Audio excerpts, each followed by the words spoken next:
A very good afternoon, dear students, and welcome to Agrawal Vidya Vihar Digital Classroom. I, Professor Shaurya Shah, welcome all the students to the lecture of Entrepreneurship Development SY BBA Semester 3. Dear students, this is our fourth lecture of Entrepreneurship Development subject. So far, we have discussed the syllabus of entrepreneurship development. We have seen various concepts regarding your what is entrepreneur, who can be termed as an entrepreneur, what is entrepreneurship, the traits needed for entrepreneurs. Again, we have seen various modes of business organization, that is sole proprietorship, partnership forms, limited liability partnerships, and companies. Again, we had seen each and every advantages, disadvantages, and the meaning of every form of organization.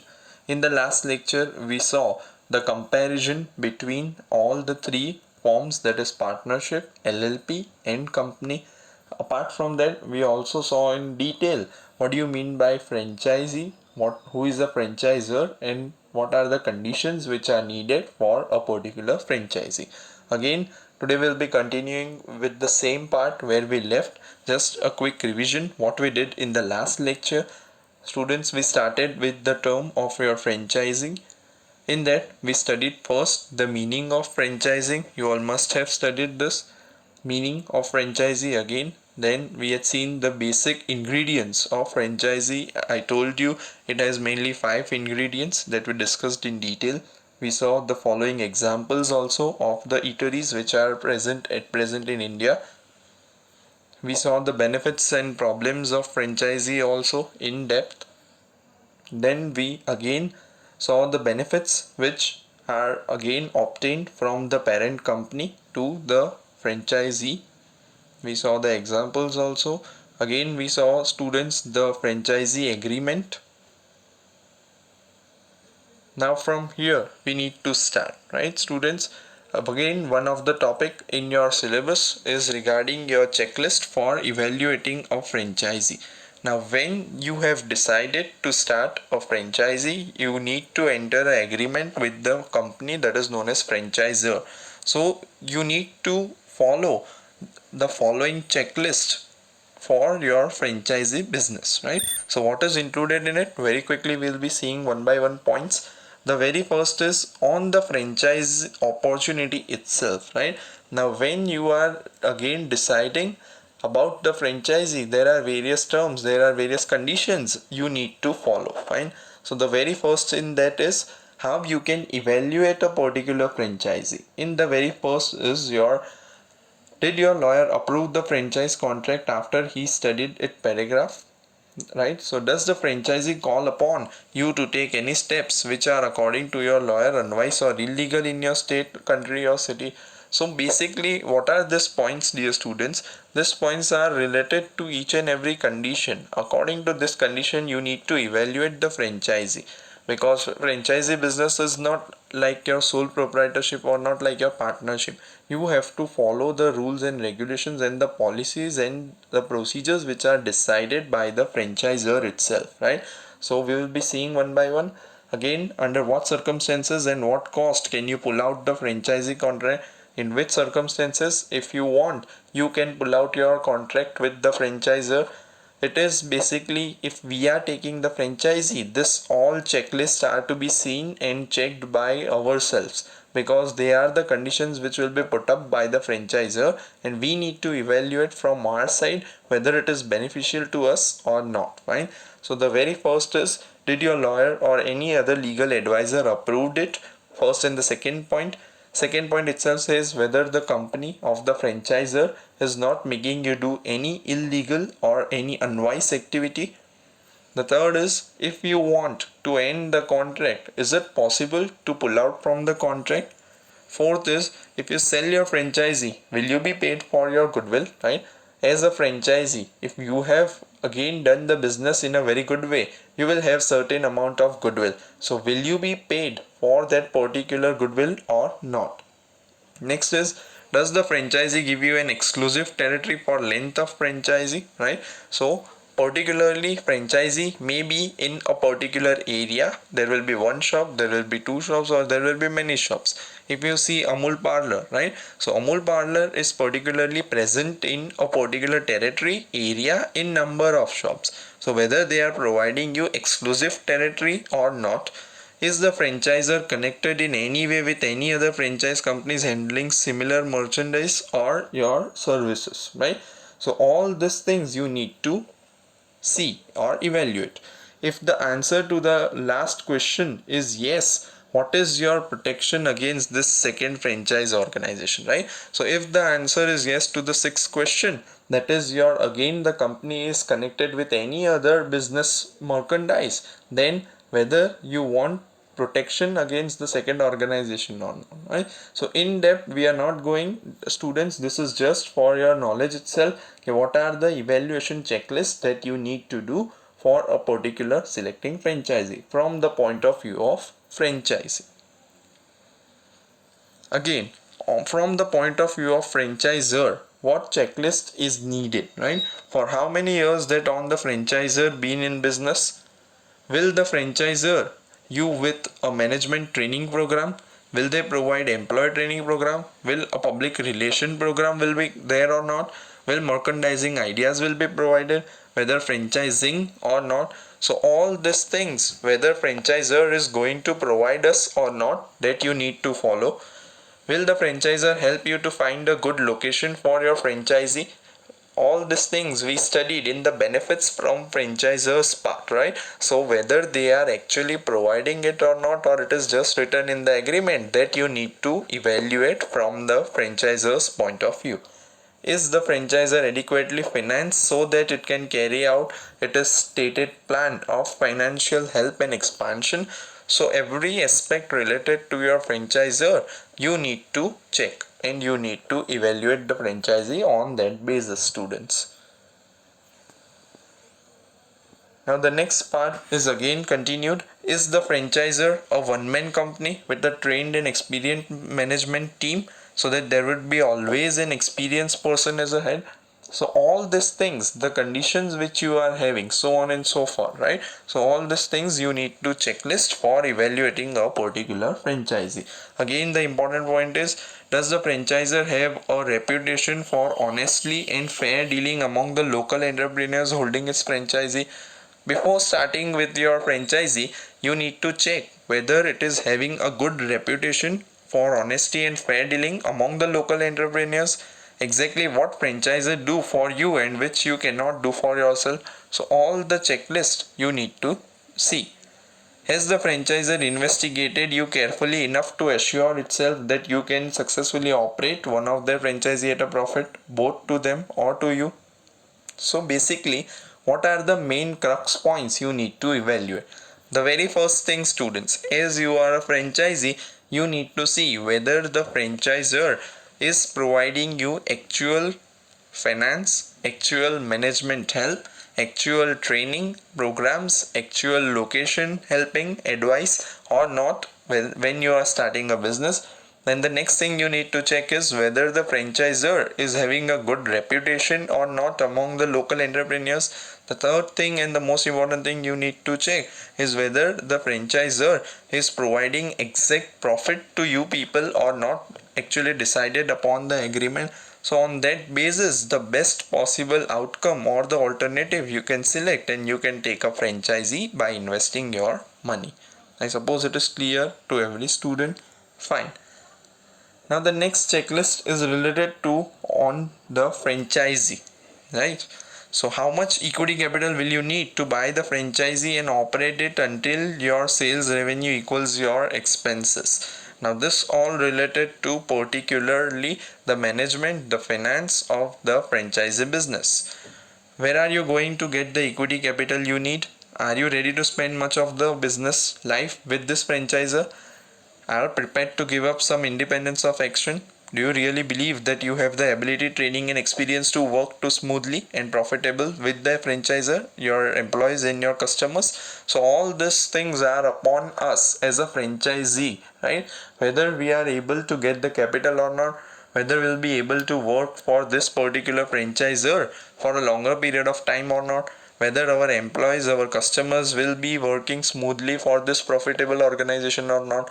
So all these things you need to check before starting a franchisee. I suppose each and everyone is clear with this part.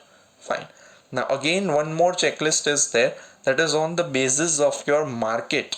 On the basis of your market, you decide there are few points you need to check. Amongst that, the very first point is any study regarding product or service is done or not to sell under the franchisee market, what prices you will charge. The second is what competition exists in your territory for the product or service from non-franchisee firms or franchisee firm. Will the population in territory increase, remain static, or decrease over the next 5 years? Will the demand for the product or service you are considering be greater, about same, or less in 5 years, right? So students, you need to check the franchisee business before starting from the point of view of franchisee itself, then from the point of view of franchisor, from the point of view of franchisee again, and on the basis of your market. I suppose it is clear. Again, this is just for the knowledge, students. The next part in your chapter is your types of franchisees, right? Now what do you mean by franchisee? You all must be clear with that part. What are the advantages and limitations also? Now what are the types of franchises, right? Now students, there are various ways we can differentiate between types of franchises. It can be either on the basis of size, it can be either on the basis of geographic locations, etc.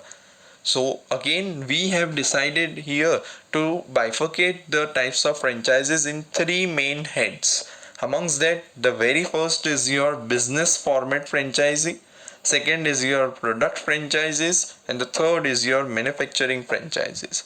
So we will be studying these three type of franchisees in detail. The very first is your business format franchises, students. What do you mean by business format franchises? We will see. In business format franchises, these are the most common type of franchises.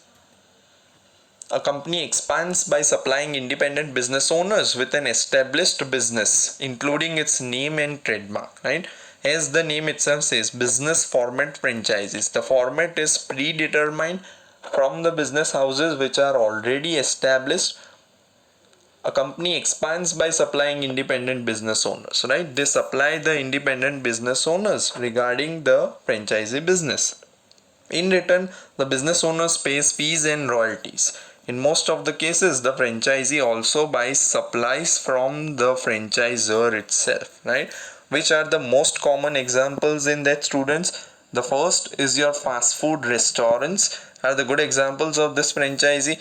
Maybe take example of McDonald's, take example of Burger King, take example of Pizza Hut.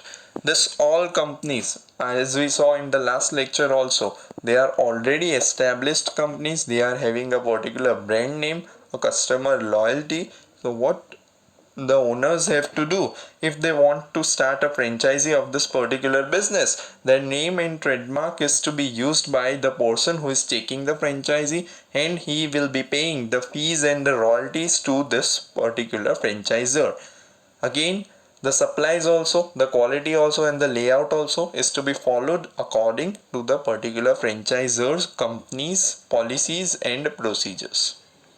I suppose everyone is clear with this business format franchisees. Fine. The second type, students, is your product franchisees. What do you mean by product franchisees? With product franchisees, manufacturers control how retail stores distribute their product. Through this kind of agreement, manufacturers allow retailers to distribute their products and to use their names and trademark. To obtain these rights, store owners must pay fees or buy a minimum amount of product. Tire stores, for example, operate under this kind of franchise agreement, right? So what is basically the product franchises, students? Manufacturers of various products are there. They again stores they distribute their products. Again, manufacturers allow retailers to distribute their products and to use their name and trademarks, right? So what are they basically doing? Generally, this kind of things are used in particularly raw material or industrial material which is used, right? So what do? They give particular product to particular retailers to sell on the name of the company. Suppose, say for example, MRF tires are there, Emeron batteries are there. So these are the companies which give franchisee to a particular distributor. Then they give the franchisee again. One of the examples is your Asian Paints. Asian Paints company is giving franchisee in each and every city to a particular retailer to sell the name under the trademark of your Asian Paints. Again, to obtain the rights to sell these products, the owner has to pay the fees or buy a minimum amount of product.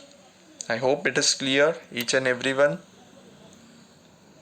Next type is your manufacturing franchises. Again, a very common type which is used after your business format franchises. In everyday life you can find this kind of franchises.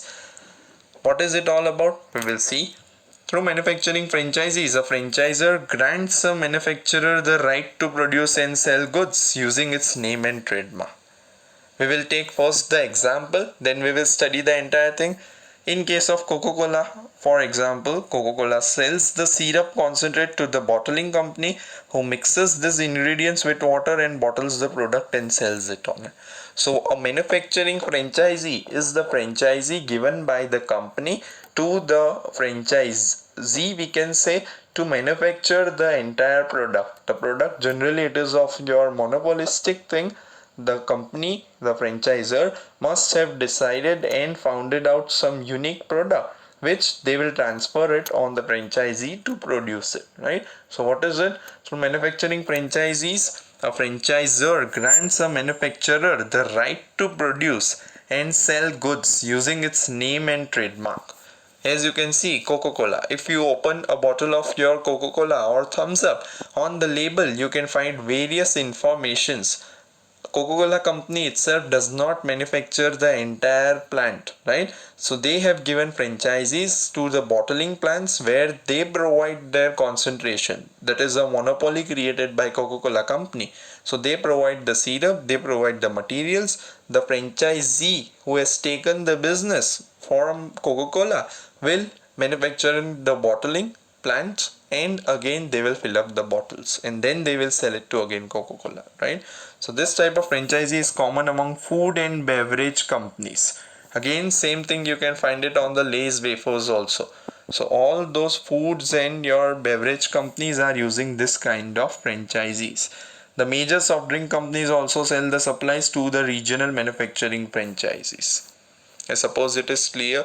So all three, there are various types of franchises, but we can distribute mainly franchises in these three parts. So first is your business format franchisee, second is your product franchisees, and the third is your manufacturing franchisees. I suppose it is clear, students. Fine. So this was part about your franchisees, right? So we have studied first of all the meaning of the franchisee, then we have started with the advantages and limitations of franchisee, that is benefits. We saw the examples also, franchisee agreement, then we saw the checklist for evaluating the franchisee, and at last the types of franchisee, right? So now we will start with the another part of the chapter, that is your John Keogh's model of entrepreneurship, right? Now, it is a small topic given in your first unit, John Keogh's model of entrepreneurship. Before starting with that part, you must know about John Keogh. Who is Dr. John Keogh, right? So, as you can see on your screen, the person which is in the photograph, who was it? The economist tagged John with the nicknames Mr. Creativity, right? So the person John Keogh is known as Mr. Creativity and a serial innovator. He is a thought leader, practitioner and activist who played a leading role in the fields of innovation and business creativity for over 30 years. His knowledge is electric and blends the perspectives of former Harvard Business School professor, right? Again, the achievements: Yamaha Music Corporation named him their first innovation artist. He is trusted advisor to leaders of the company's startups and nations that are on the hot seat to deliver meaningful innovation strategies and action agendas, right? So this is a brief introduction, a biography. Again, he is also having a website, www.johnko.in. So on that website, if you go, you can find more about this person. So we, in the subject of entrepreneurship development, students, why we need to study him? He has given a conceptual model regarding your entrepreneurship. Again, this conceptual model explains you very well about your entrepreneurship. What is it? We will see. Now, as you can see, entrepreneurship is divided into four parts by Mr. John Keogh. The first among that is the person, the second is the task, the third is the environment, and the fourth is the organization. So entrepreneurship covers this main four parts according to Mr. John Keogh, right? According to Mr. John Keogh, as you can see, the most successful entrepreneur is the one who adapts himself to the changing needs of environment, and makes it hospitable for growth of his business enterprise. He gave the term the eco, that is entrepreneurship, creativity and organization analysis framework developed and conceptualized by Mr. Keogh contributes a great deal to the emergence as well as the sustenance of entrepreneurship and entrepreneurial talent in prevailing business environment, right? So we will see the model actually in detail. But what do you mean by that? First of all, remember, he has divided the entrepreneurship into four parts, that is the person, the task, the environment and the organization. And who is a successful entrepreneur according to him? A person who adapts to the changing needs of the environment is growth of business environment, right? So business enterprise. I suppose it is clear. Now what is the John Keogh's model on entrepreneurship? He has developed a conceptual model, students, in his article Entrepreneurship, Creativity and Organization in 1989. This model has four main aspects that you need to study, right? So remember two things. He has developed this model way back in 1989 in his article, that is Entrepreneurship, Creativity and Organization. In four parts he has divided his model. The very first is entrepreneurial personality. What he suggested, he said that overall success of a new venture completely depends upon the skill, qualities, traits, determination of the entrepreneur. Now the entrepreneur, you must be knowing, he is the main person driving the other three factors of production, students, that is land, labor and capital. So the success of the new venture completely and largely depends upon the skill, qualities, traits and determination of the entrepreneur, right? Second is entrepreneurial task. It is a role played by the entrepreneur in an enterprise. The major task of the person is to recognize and exploit the opportunities.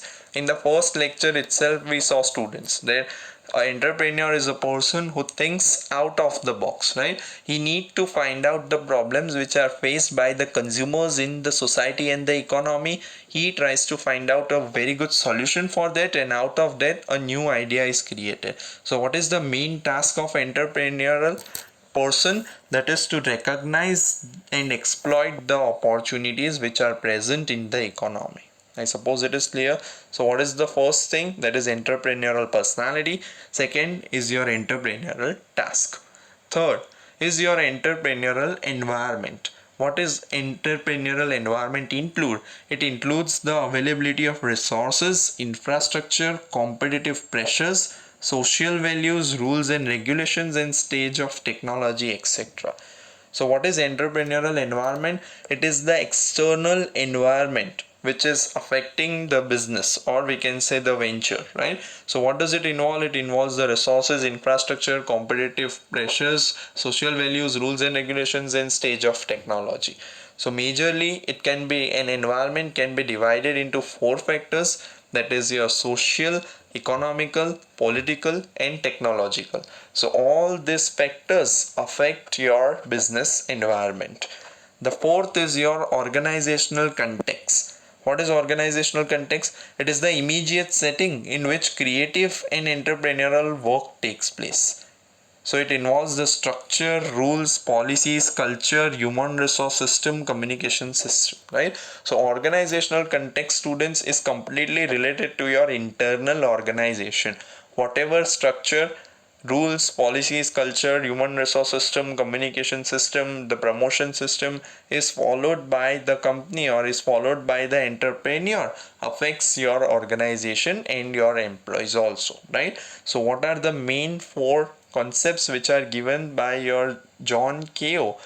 First of all, he has divided the tasks into four: the person, the task, the environment, and the organization. And again, he has given four main aspects. The first is your personality, second is your task, environment, and context. I suppose it is clear, each and everyone, with the John Ko's model on entrepreneurship. Fine. Now, moving ahead, students, a small topic in your chapter is related to idea generation. Right? Now, what do you mean by idea? Many a times we say that entrepreneur always start with a unique idea, or entrepreneur should start with a unique idea which is not yet exploited or explored by any other person. So what do you mean by idea generation, students? What do you mean by a business idea? First of all, a business idea may be defined as an attractive project idea which an entrepreneur accepts as a basis for his investment decision. So that is a attractive project idea. First of all, it is very much important that it should be out of the box thinking done by the entrepreneur. If it is the similar idea which is actually existing in the market, then there is a chance that those idea will not work at all. So business idea may be defined as an attractive project idea which an entrepreneur accepts as a basis for his investment decision. What are the main aims and objectives of idea generation? The very first is develop and use of resources. The most important thing is the idea which you have generated, whether it is practically implemented or not. If it is practically implemented, then to develop those ideas and use of resources is the very first thing. What resources you will be needed, how much development is to be done on that particular resources, that is the very first aim and objective of idea generation. The second is your size of industrial possibilities. The idea which you have generated, whether industrially it is possible or not, and if possible, what size is needed to make those ideas implemented in a correct way and to start implementation of that particular idea. The third is your economic consideration. The idea which you have thought of, the resources which you require, the industrial possibilities you have decided, the economic consideration for that. That means what financial resources will you require, how much it is there, from which particular areas you will get those financial resources, what return you will get once your production starts or your idea is implemented. So all those things are done for your economic consideration. Next is scope for other industries.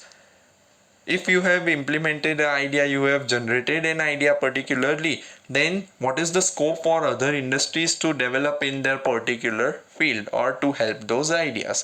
For example, take the examples of the food delivery app, that is Zomato.